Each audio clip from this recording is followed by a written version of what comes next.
Welcome to today's deep dive. I want you to imagine for a second that you are stumbling through this incredibly dense, steamy jungle. Right, the kind of place that just feels totally untouched by human hands. Exactly. And you look down, and resting right there on the forest floor is a seed the size of a human toddler. Which is just, biologically wild to even conceptualize. It really is. We are talking about a 25-kilogram behemoth of a nut, just sitting there. And when 18th century French explorers pushed their way into this remote valley in the Indian Ocean and found these massive seeds lying beneath like 30-meter tall palm trees, they were completely stunned. Yeah, overwhelmed is probably a better word for it. Oh, for sure. They were so overwhelmed by the sheer scale of it and this perfectly self-sustaining climate of this isolated ecosystem that they legitimately thought they had found the biblical Garden of Eden. The actual Genesis garden. Yeah. Just, sitting right there on an island. Right. And it is widely considered one of the greatest botanical discoveries in history. It absolutely is. And what's fascinating is that what those explorers were sensing, that profound feeling of walking into a perfectly calibrated paradise, was actually a masterpiece of natural thermodynamic engineering. Yeah, they had essentially walked into one of the most perfectly functioning microclimates on planet Earth. Which is a bold claim, but the science completely backs it up. And here is the really wild part, and honestly, the whole reason we are digging into this today.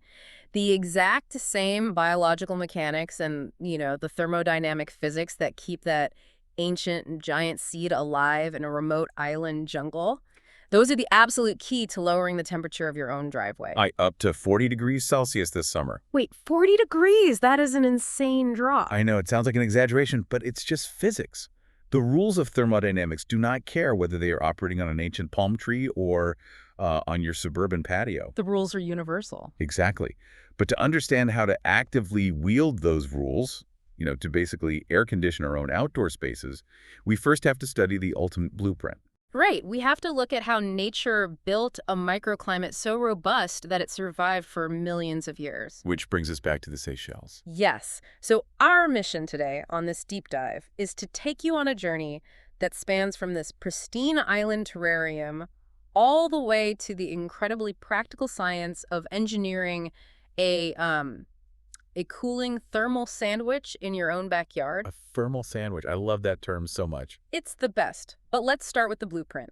This ecosystem is located in an archipelago in the Indian Ocean, specifically on Praslin Island, Right, inside the Vallée de Mai Nature Reserve. which is a UNESCO World Heritage Site today. Yep. But to truly understand what is happening there, you can't just look at the trees. You have to look way beneath the soil. You have to look at the bedrock. The foundation of the whole system. Because this entire forest is sitting on top of Precambrian granite. And that geological context is, well, it's the entire reason the valley's magic actually works. The Seychelles are totally unique. They are essentially a microcontinent. Wait, meaning they aren't standard islands? Right, so millions of years ago, they broke off from the massive supercontinent of Gondwana. When you usually think of tropical islands, you probably think of volcanic islands, like Hawaii, right? Yeah, places violently formed by magma pushing up from the ocean floor. Exactly. But the granitic bedrock of the Seychelles hasn't seen volcanic activity for over 750 million years. 750 million years without a lava flow to reset the ecosystem. Just let that number sink in. It has just been sitting there, an incredibly dense, highly stable rock floating in the ocean. Which is crucial because granite is so dense, right, and so resistant to erosion. So the topography of the Vallée de Mai has remained remarkably stable. Over unimaginable stretches of time, yeah.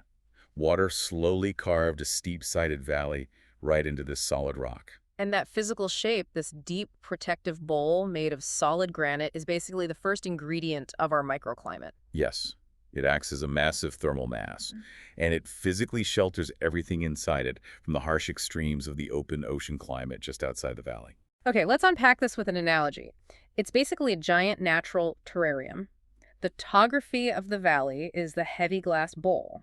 That's a perfect way to visualize it. But, a bowl is just a bowl until you put a lid on it.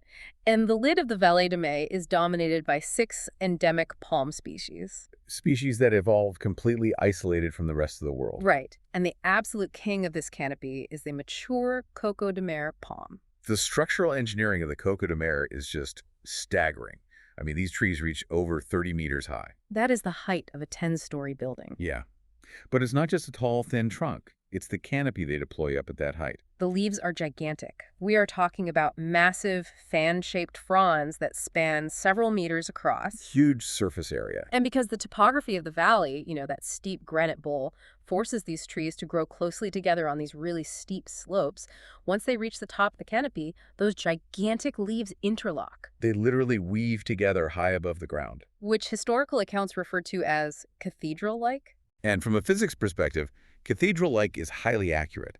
They create this vast, vaulted, basically unbroken ceiling of living tissue. And that ceiling fundamentally alters the physics of the valley floor. Completely. Outside the valley, you have the punishing equatorial sun just baking the islands. But the second you step underneath that interlocking canopy, the entire atmosphere changes. It becomes a massive thermal and moisture regulator. The source materials note that the temperature inside the Valley de Mai stays between 24 and 30 degrees Celsius year-round, It barely fluctuates at all, and it is profoundly, deeply humid in there. which is key. To understand how it regulates that humidity, we have to look at the water cycle. Because during the northwest monsoon, the weather patterns bring really heavy, aggressive rain to the islands. We're talking about 2,500 millimeters of rainfall annually. Wow. And if that rain hit bare soil on a steep granite slope, It would just wash everything directly into the sea, instantly. but it doesn't hit the soil, it hits the roof. Precisely. That cathedral ceiling of massive, interlocking palm fronds basically intercepts the kinetic energy of the rain. So it absorbs the impact. Yes.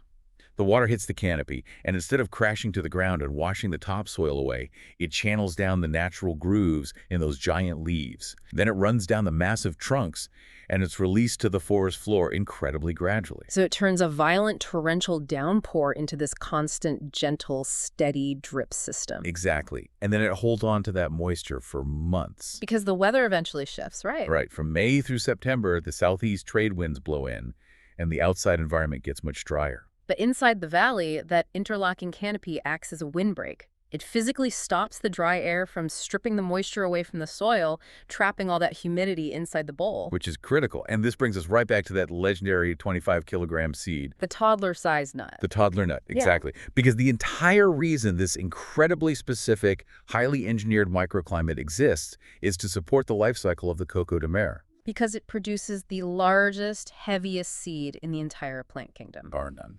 And I really want to emphasize the biology of a seed that big. When you have a seed that weighs as much as a large dog, the sheer amount of energy and time required just to germinate is astronomical. It's a massive biological investment. Right. A normal seed in your garden might sprout in a few days, maybe a couple of weeks. But a 25-kilogram seed, it takes months just to push out its first root. And then years to establish itself before it can even start photosynthesizing effectively. And during that massive span of time, those highly vulnerable years, that heavy cellular structure cannot survive in dry, shifting conditions. No, if the humidity drops or the soil dries out for even a few weeks, a seed that large will desiccate and die. So it absolutely requires those consistently moist, constantly dripping, thermally stable conditions that the adult canopy provides. What's fascinating here is the coevolution.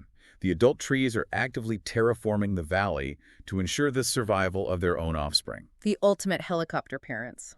Exactly. Yeah. But they aren't doing it alone. The wildlife in this valley is completely locked into this thermodynamic loop as well. It really is. The biodiversity is deeply specialized in this terrarium. Take the Seychelles black parrot, for instance, which is actually the national bird. Right. Its entire existence is tied to this microclimate. It feeds on the native palm fruits, and it nests exclusively in the hollowed-out dead trunks of the coco de mer. So if the canopy fails, the parrot loses its home and its food source simultaneously. Instant extinction for them locally. And then you look at the understory, the area right beneath the giant palms. Because the light is perfectly filtered by the leaves and the humidity is locked in, you have this rich secondary layer of life. You've got praslin day geckos running up and down the palm trunks feeding on nectar. You have Seychelles bulbuls, sunbirds, and these incredibly specialized insects. Oh, the insects are amazing. There are tiger chameleons and leaf insects that rely entirely on the deep shade and the damp environment to camouflage and hunt. And up in the very top of that vaulted ceiling, you have the Seychelles fruit bats roosting. And they play a vital role, too. They are constantly moving pollen and seeds around, essentially maintaining the genetic health of the very trees that provide their shelter. It is a perfect closed-loop masterpiece. The granite valley physically shelters the palms.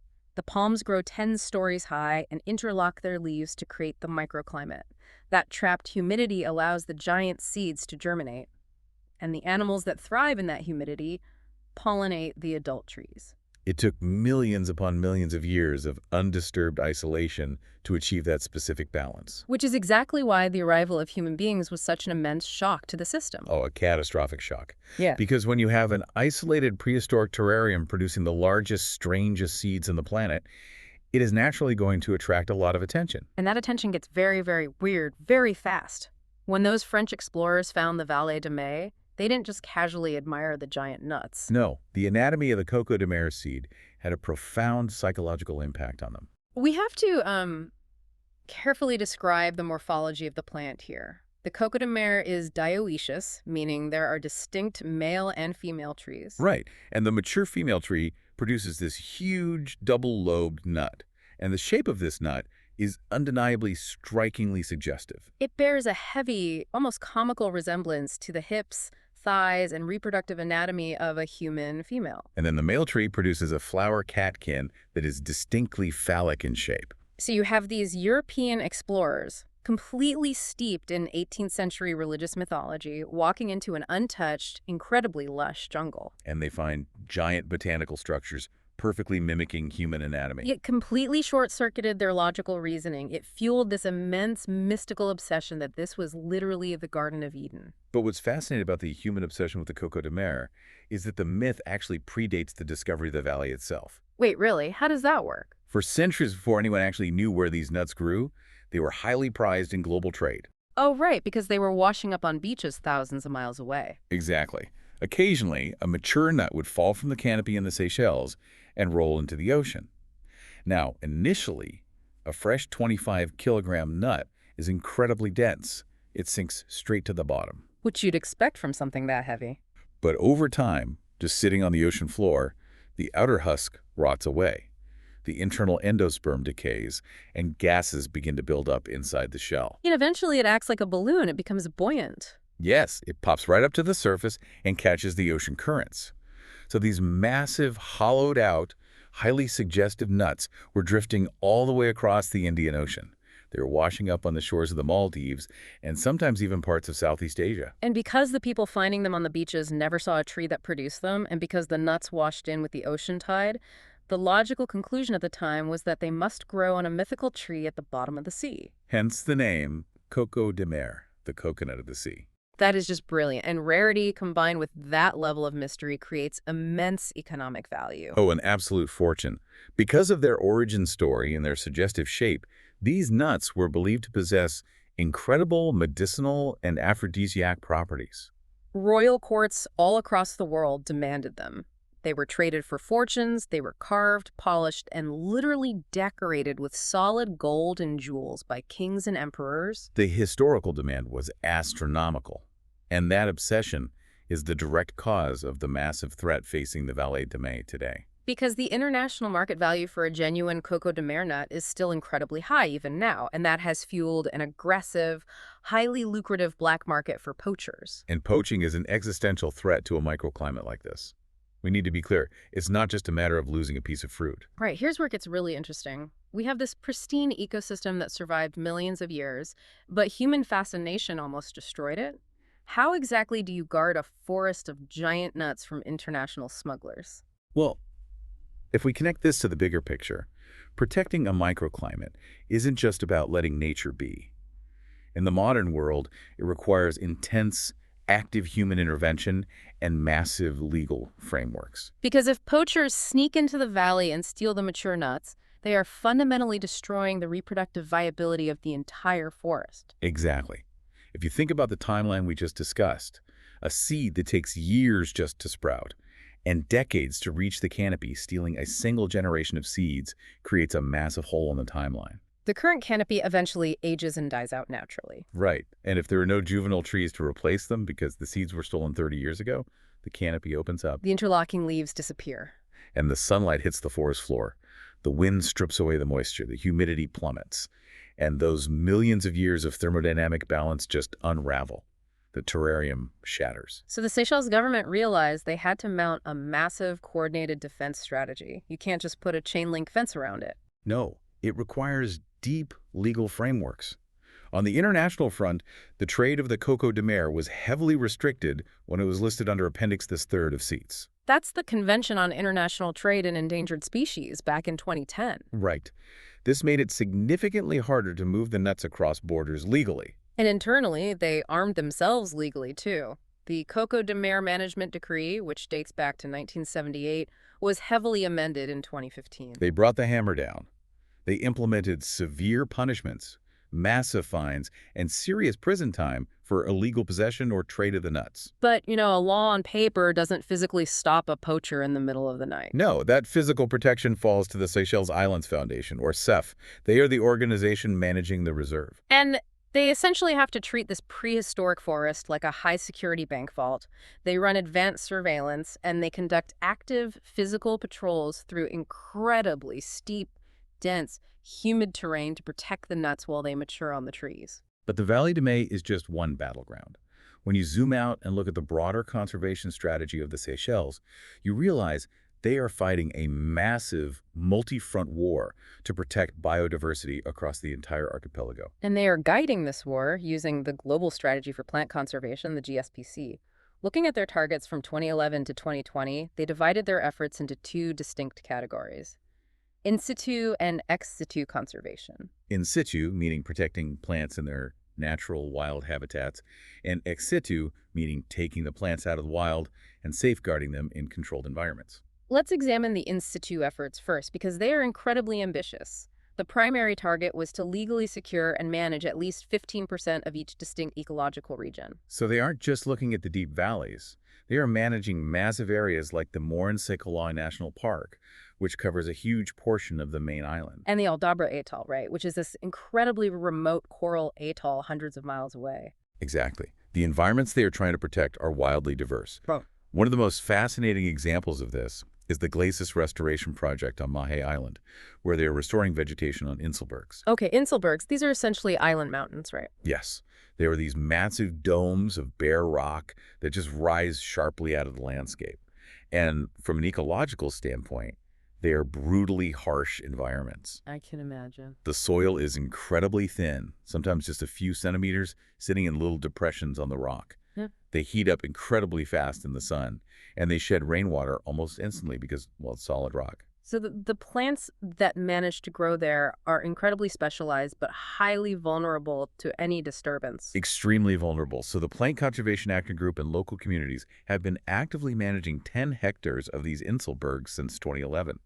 They carefully intervene to remove invasive species and protect the native plants clinging to that rock. But, in situ conservation relies on the wild environment remaining somewhat stable.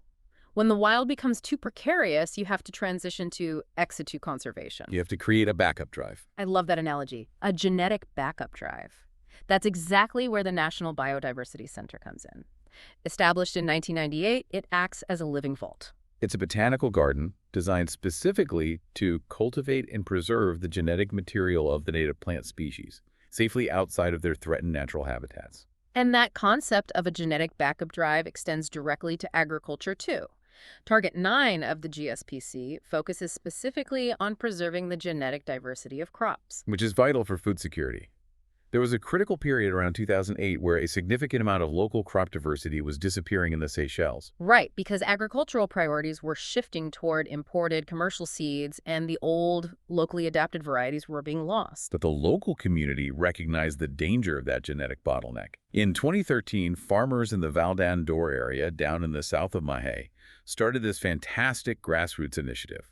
They actively went out and collected seeds for rare, old, and neglected local food crops. They started growing them, sharing them, and saving the genetic diversity of the food system. It is a remarkable display of community resilience.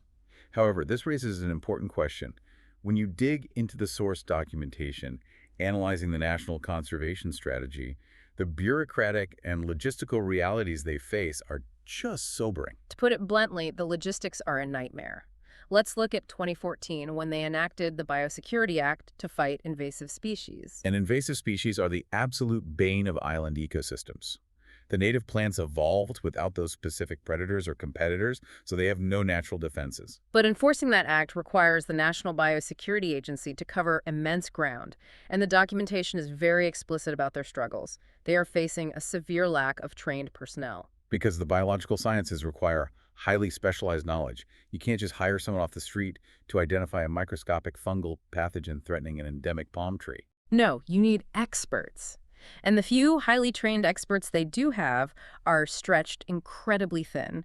They are often shared across multiple organizations, trying to hit dozens of different conservation targets simultaneously. So what does this all mean? It's like trying to maintain a priceless antique car, but you only have 3 mechanics, they have to share tools, and their budget gets reviewed and threatened every 2 weeks. The budget aspect is the most frustrating part. This highlights the fundamental friction between human bureaucracy and deep ecology.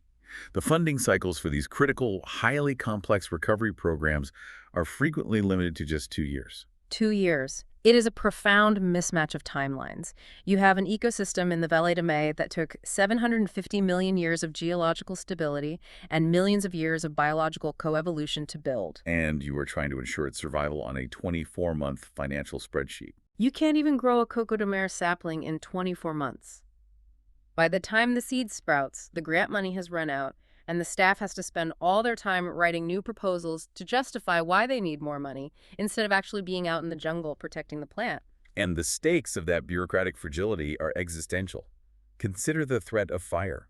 In the Vallée de Mai, preventing forest fires is paramount. Because a slow-growing canopy like the coco de mer has no natural defense against a massive fire. If that canopy burns, you cannot just plant new seeds and wait 5 years for the forest to bounce back. Because the seeds take decades to mature. Exactly. It would take centuries to reestablish the interlocking leaves of the canopy, and long before those centuries passed, the microclimate effect would be completely gone.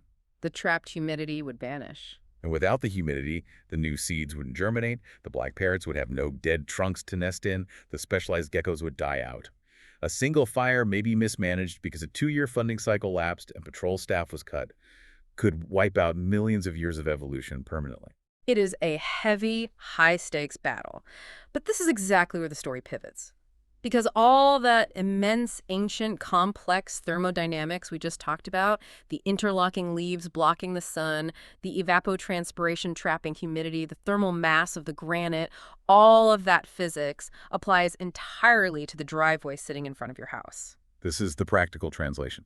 The exact same physical principles that allow a massive palm canopy to cool a granitic valley in the Indian Ocean can be actively engineered by you to lower the temperature of your own property. And we aren't talking about a minor difference. Properly utilized and layered shade can reduce surface temperatures by up to 40 degrees Celsius. 40 degrees. That is the difference between an unlivable, sweltering concrete slab and a cool, comfortable outdoor oasis. Okay, let's unpack this. The Seychelles evolved their canopy over millions of years. For the listener at home with a sun-baked driveway, is sticking a thermometer into their mulch really going to help them recreate that effect? Yes, absolutely, because understanding your thermal baseline is how you target the intervention.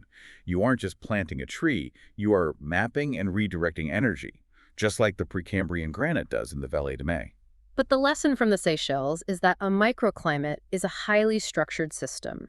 You can't just throw a random sapling in the dirt and expect a 40-degree drop. You have to approach your yard the exact same way an ecologist approaches a nature reserve. You have to map the system. Step-by-step yard analysis is your foundation. Before you change the microclimate, you have to measure the baseline. You need to map the sun and the wind. You can use augmented reality apps like Sun Surveyor to track the solar path across your yard throughout the year. Or honestly, you can just go old school. Grab some sidewalk chalk, go out at 9 a.m., noon, and 3 p.m., and trace the exact lines of where the shadows fall on your property. It's a great weekend project. But tracing the sun is only half the equation. Wind is a massive, often ignored variable. Right, we talked about how the Vallée de Mai canopy buffers the wind to trap humidity. In your yard, if you have sustained breezes over 5 miles per hour, that wind will physically strip away the localized pocket of cool air generated by your shade.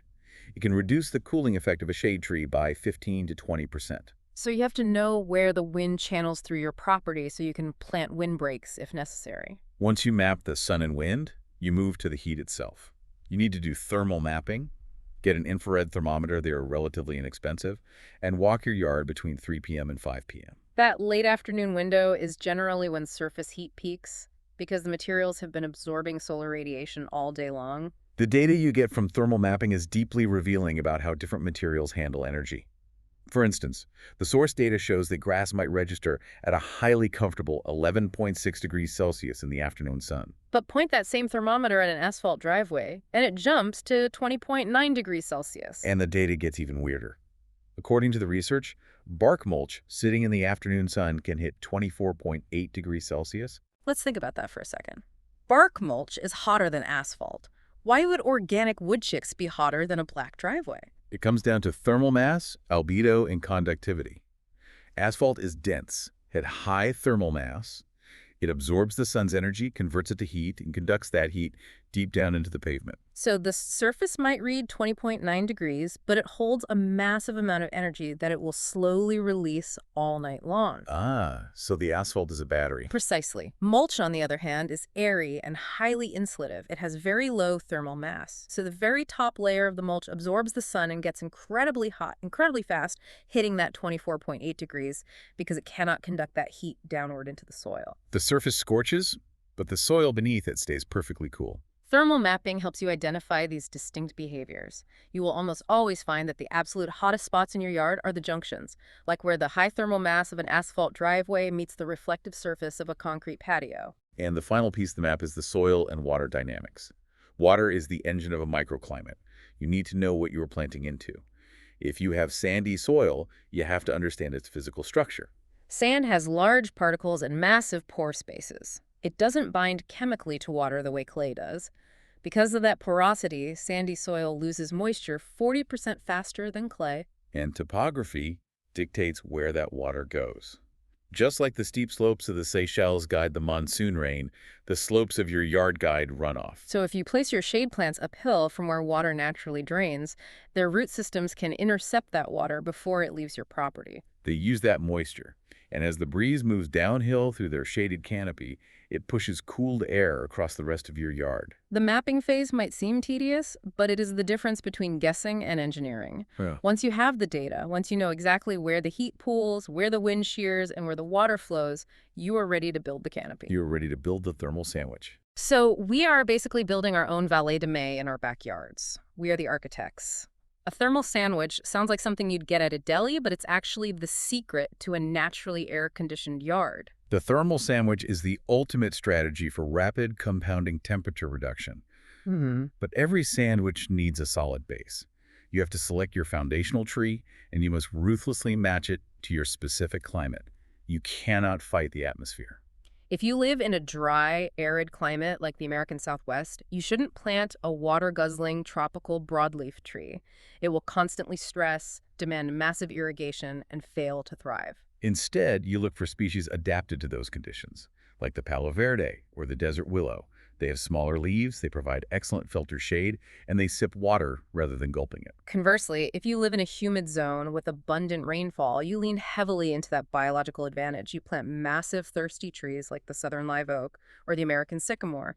Because they have access to deep moisture, they create incredibly dense, thick canopies that can plummet the surface temperatures underneath them by 25 to 40 degrees Fahrenheit. Once that foundational tree is established, you start layering. This is the core science of the thermal sandwich. You don't just plant a single oak tree in the middle of a lawn and declare victory. You create vertical stratification. You layer a tall canopy tree, medium understory shrubs below it, and low ground covers across the soil. Because the data proves that adding those mid and low layers lowers the ambient temperature by an additional 6 to 10 degrees Fahrenheit compared to just having the tall tree alone. Let's dig into the physics of why layering works so well. It is all about maximizing a process called evapotranspiration. Evapotranspiration is the biological process where water transitions from a liquid state inside the plant into a gaseous vapor released into the air through pores in the leaves called stomata. And phase changes require energy. When water turns to vapor, it has to steal thermal energy from the surrounding air to break the molecular bonds. So every single leaf that is transpiring is acting like a microscopic endothermic air conditioning unit, literally sucking heat out of the atmosphere. So when you build a thermal sandwich, you are stacking those air conditioners. This mimics the natural stratification of ancient forests.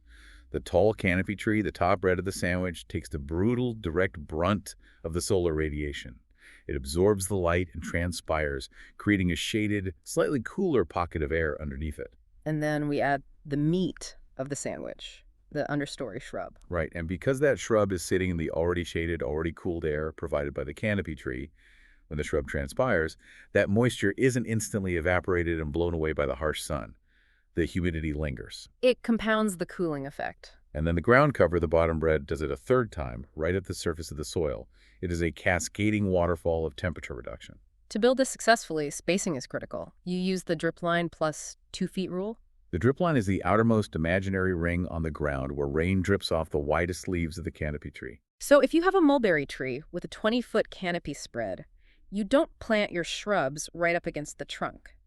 You plant them 10 to 15 feet away, placing them just inside and slightly outside that drip line. That specific placement ensures the understory plants catch the perfectly filtered dappled light, and more importantly, they catch the shedding rainwater channeled by the canopy above. Mimicking exactly how the Coco de Mer channels rain to the understory of the Vallée de Mai. Exactly. And a brilliant modern application of the thermal sandwich is that you can eat it. You can build edible microclimates. By combining shade engineering with food production, your yard does double duty. It is incredibly efficient. You can utilize dwarf columnar apple trees. These are trees bred to grow straight up vertically without wide branching. They are perfect for planting along a hot west-facing wall to provide vertical shade and intercept radiant heat while also producing fruit. You can build a sturdy overhead arbor and train grapevines across it. The dense, broad leaves of the grapevine create a solid roof of shade for your patio during the summer, and a single mature vine can yield 15 to 30 pounds of grapes. And for your understory layer, underneath the dapple shade of a larger tree like a mesquite, you can plant edible shrubs like chili piquin peppers. They actually evolved to thrive in the filtered light of larger desert trees. So you are basically acting as the architect of a highly productive ecosystem. But there is a massive reality check we have to acknowledge here. Growing a mature southern live oak or a dense arbor of grapevines takes years, sometimes decades. Biology moves slowly. Right. If I'm looking at a thermal map of my patio right now and it reads a blistering 120 degrees Fahrenheit, I do not have 20 years to wait for a canopy to grow. And that is exactly where human engineering intersects with ecology. When you don't have the luxury of deep biological time, you have to build a synthetic canopy. Built structures, pergolas, shade sails, green walls offer the fast track to an instant microclimate. Let's talk about tension shade cloth. If you sink some heavy posts and string up a specialized 70 to 90% UV blocking shade cloth at a height of about 7 to 8 feet, you cast an immediate dense shadow that can reduce the temperature of the concrete patio below by 10 to 15 degrees Fahrenheit the very same day you install it. But the effectiveness of built structures relies heavily on material science. It is not just about casting a dark shadow. Dr. Peter Erga, a leading researcher in urban microclimates, emphasizes that the effectiveness of shade structures depends more on surface material properties than canopy density alone. Let that sink in. What the roof is made of matters more than how dark the shadow is, and the data backs this up. If you use a white PVC polyester fabric for your shade sail, the material properties are engineered to physically reflect up to 85% of the incoming solar radiation right back up into the atmosphere. The light literally bounces off before it ever has a chance to convert into heat in your yard. Conversely, if you want a more natural aesthetic, bamboo screens are highly effective. Bamboo is a cellular, organic material full of tiny air pockets. Those air pockets act as insulation. Using a bamboo screen overhead cuts the downward transfer of radiant heat by 40% compared to standard synthetic vinyl screens, which often just heat up and radiate that heat downward. We also have to address the great debate between wood and metal structures. Looking at the research, there is a very counterintuitive data point. It states that an aluminum pergola can actually keep the ambient temperatures up to 20 degrees Fahrenheit cooler than a traditional heavy wooden pergola. Right. Wait, so an aluminum pergola can keep temperatures up to 20 degrees Fahrenheit cooler than a wooden one. That feels counterintuitive if we're trying to replicate nature. Wood feels natural, aluminum feels like a spaceship. How can a metal structure keep a yard cooler than a wooden one? What's fascinating here is the thermodynamics of the material specifically, thermal mass and conductivity. Wood has a high specific heat capacity. It acts as an insulator and a thermal battery. Okay, a battery. Throughout the day, A massive wooden pergola absorbs heat from the sun. It holds on to that heat. When the sun goes down and you want your patio to cool off, that massive wooden structure acts like a radiator, slowly leaking all that stored warmth down onto your seating area for hours. So the wood is actively trapping the heat in the yard. Exactly. Aluminum, on the other hand, dissipates heat rapidly. It is highly thermally conductive, but it has very low thermal mass. It heats up incredibly fast in the sun, yes, but the absolute second the sun dips below the horizon or the second a breeze hits it, aluminum dumps that heat into the air instantly. It dissipates energy rapidly, so an aluminum structure cools down the environment much faster than wood. And built structures allow for integrative cooling systems. You can route the rainwater from your gutters directly into a green wall or vertical trellis covered in climbing vines. As the water evaporates off the wall, it cools the air flowing through it by a massive 5 to 7 degrees Celsius. You can also manage your water storage. If you have rain barrels collecting water for your garden, simply covering those black plastic barrels with a piece of shade cloth cuts the evaporative loss by 30%. That keeps the water cooler and saves it for when your thermal sandwich needs it. And placement is critical. You don't just put up a shade screen randomly. You strategically place vertical screens on the west side of your property. Why the west side? Because the late afternoon sun between 2 p.m. and 6 p.m. comes in at a low, harsh horizontal angle. A roof doesn't block horizontal light. A west-facing vertical screen physically intercepts that late-day radiation before it can hit the brick wall of your house. There are even highly advanced materials entering the residential market, like phase change material panels. These are panels filled with specialized waxes or salts that physically melt when the ambient temperature rises above 85 degrees Fahrenheit. The act of melting changing phase from solid to liquid absorbs a massive amount of latent heat from the air, actively cooling the space. When the temperature drops at night, the material solidifies and releases the heat. It is literal, active thermal management. And permaculture experts have studied how to balance all of this. They have found a golden ratio for ultimate cooling efficiency. You don't want a yard made entirely of metal and plastic, and a yard of just plants takes too long to grow. The optimal goal used by permaculture experts is 70% living plants, combined with 30% highly efficient built elements. When you combine the biological evapotranspiration of the thermal sandwich with the rapid reflective thermodynamics of modern materials, you achieve a 40% overall improvement in the cooling efficiency of your property. But arriving at that golden ratio is not the end of the journey. Once you map the yard, choose the foundation, plant the layers, and build the structures, you cross a threshold. You become a caretaker. Just as the Seychelles require constant funding and biosecurity to maintain their ecosystem against poachers and fire, a backyard microclimate requires highly targeted active management. You cannot just build it, turn on a sprinkler, and walk away. Maintenance is where a lot of well-intentioned homeowners accidentally destroy the microclimate they just spent years building. And the most common mistake happens during pruning. Pruning is a delicate balance. You need the canopy to be dense enough to cast deep shade, but open enough to allow breezes to pull the evaporative cooling through the yard. If the canopy is a solid wall, the hot, humid air just stagnates underneath it.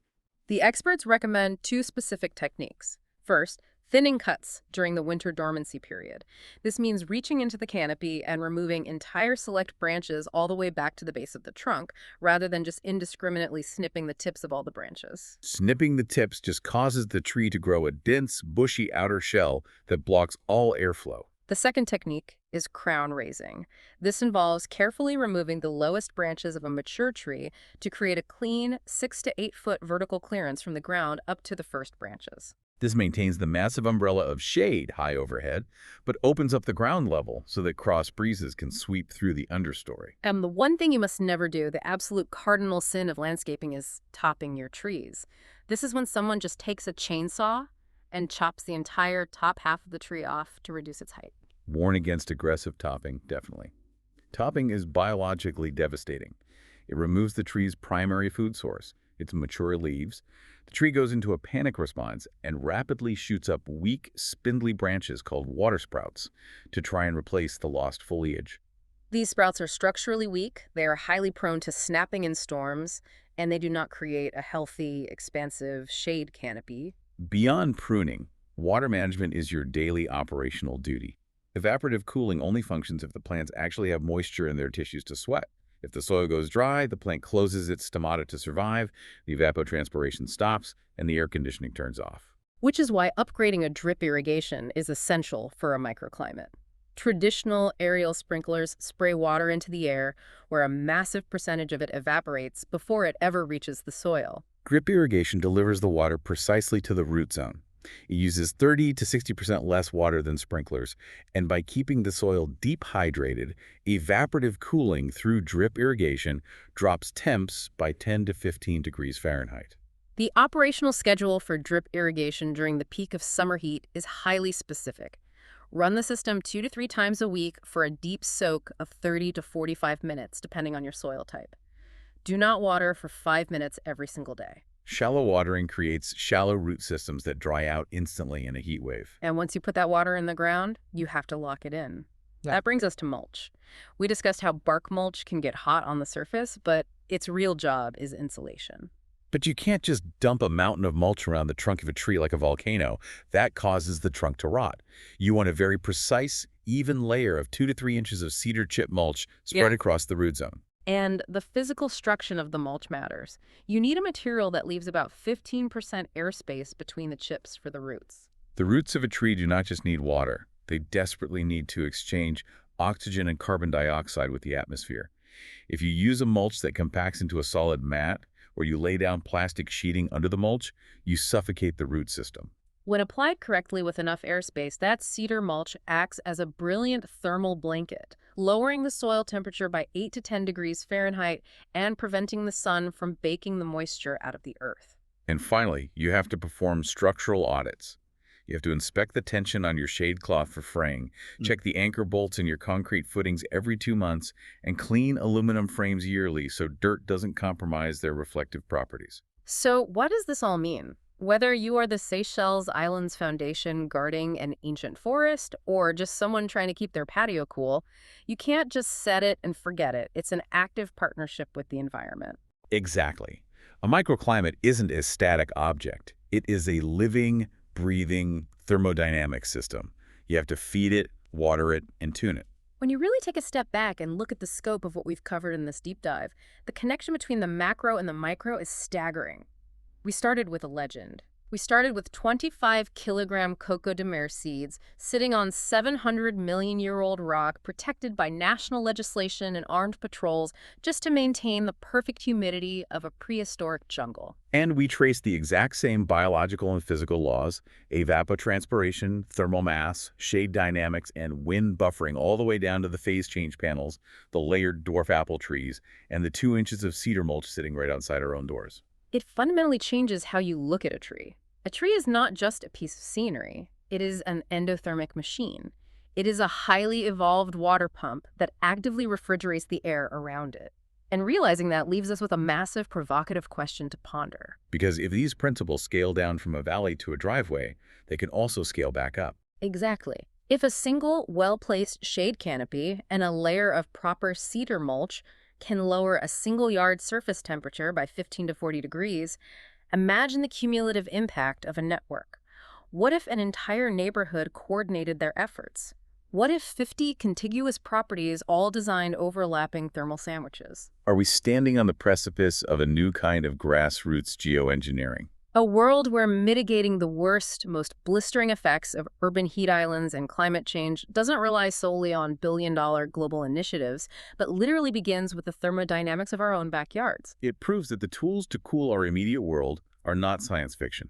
They are biological, they are physical, and they are waiting to be planted. It is definitely something to think about the next time you are standing on a sweltering stretch of hot asphalt. Thank you for joining us on this journey, from the ancient depths of the Garden of Eden right up to the edge of your driveway. Stay curious, stay cool, and we will see you on the next deep dive.